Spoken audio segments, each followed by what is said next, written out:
সবার জন্য আয়ুষ্মান ভারত এবং সেই আয়ুষ্মান ভারত জুলাই থেকেই রাজ্যে।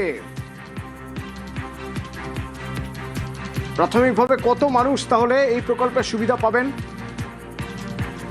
সোমরাজ আছে আমার সঙ্গে, কথা বলবো। সোমরাজ, যখন আয়ুষ্মান ভারত প্রকল্পের প্রথম ঘোষণা হয়েছিল বা বলা হয়েছিল যে এবার এই রাজ্যে আয়ুষ্মান ভারত হবে, তারপর থেকে বিভিন্ন সোশ্যাল মিডিয়ায় এবং বিভিন্ন জায়গায় কারা কারা আয়ুষ্মান ভারত পেতে পারেন তার বেশ কিছু লিস্ট, বেশ কিছু তালিকা, ক্রাইটেরিয়া সেসব ঘুরছিল।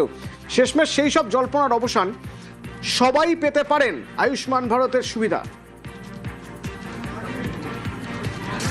হ্যাঁ দেখো, একদমই মুখ্যমন্ত্রী শুভেন্দু অধিকারী একটা বিষয় স্পষ্ট করে দিলেন। স্বাস্থ্যসাথীর অধীনে বর্তমানে 6 কোটি কার্ড রয়েছে, আর এই স্বাস্থ্যসাথী প্রকল্পের অধীনে যারা রয়েছেন সবাই ধীরে ধীরে আয়ুষ্মান ভারতের মধ্যে অন্তর্ভুক্ত হয়ে যাবেন। অর্থাৎ আয়ুষ্মান ভারতের সুবিধা সবাই পাবেন, এই বিষয়ে স্পষ্ট করলেন মুখ্যমন্ত্রী শুভেন্দু অধিকারী।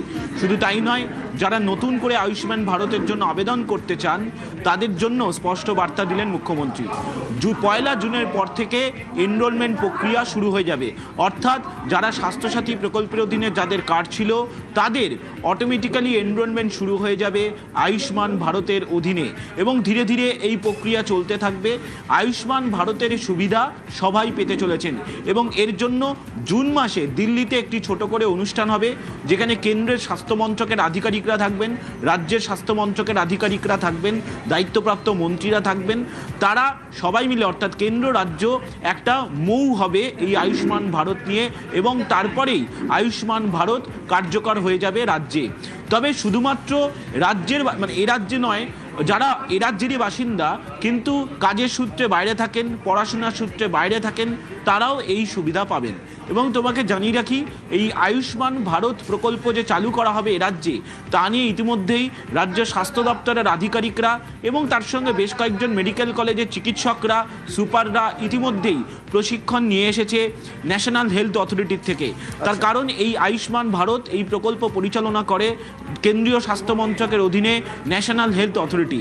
তাদের তরফে কলকাতায় এসে ইতিমধ্যেই প্রশিক্ষণ দেওয়ার কাজ শেষ হয়েছে, এবং এই ন্যাশনাল হেলথ অথরিটির অধীনে যে আয়ুষ্মান ভারত প্রকল্প পরিচালনা করা হয় তার জন্য কি কি গাইডলাইন রয়েছে, এই গাইডলাইন নিয়ে এ রাজ্যে সেই গাইডলাইনের কি কি অংশ কার্যকরী করা হবে তা নিয়েও বিস্তারিত আলোচনা হয়েছে গত কয়েকদিন ধরে দফায় দফায়।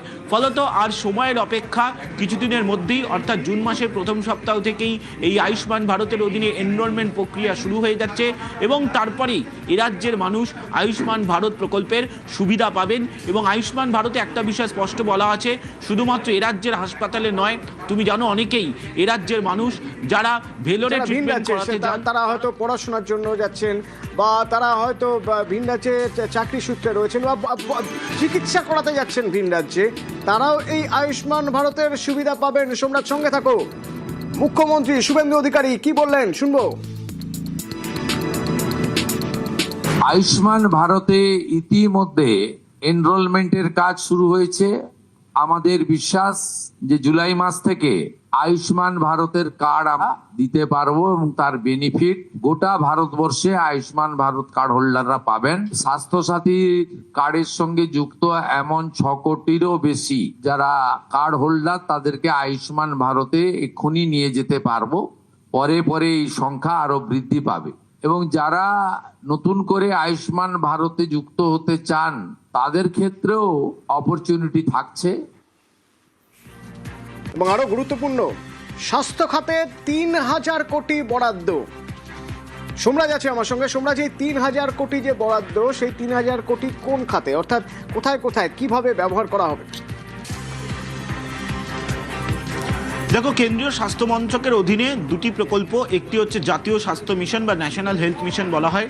এই ন্যাশনাল হেলথ মিশনের অধীনে 2000 কোটি টাকারও বেশি টাকা ইতিমধ্যেই রাজ্যকে বরাদ্দ করা হলো। তুমি জানো, আজ কেন্দ্রীয় স্বাস্থ্যমন্ত্রী জেপি নাড্ডার সঙ্গে রাজ্যের মুখ্যমন্ত্রী শুভেন্দু অধিকারী তিনি একটি বৈঠক করেন, যেখানে স্বাস্থ্যের একাধিক বিষয় নিয়ে, বিশেষ করে স্বাস্থ্যক্ষেত্রে কেন্দ্রীয় সরকারের যে প্রকল্পগুলি পরিচালনা করা হয় বা পরিচালনা করা হতো না এতদিন ধরে এ রাজ্যে, সেই প্রকল্পগুলি নিয়ে বিস্তারিত আলোচনা হয়।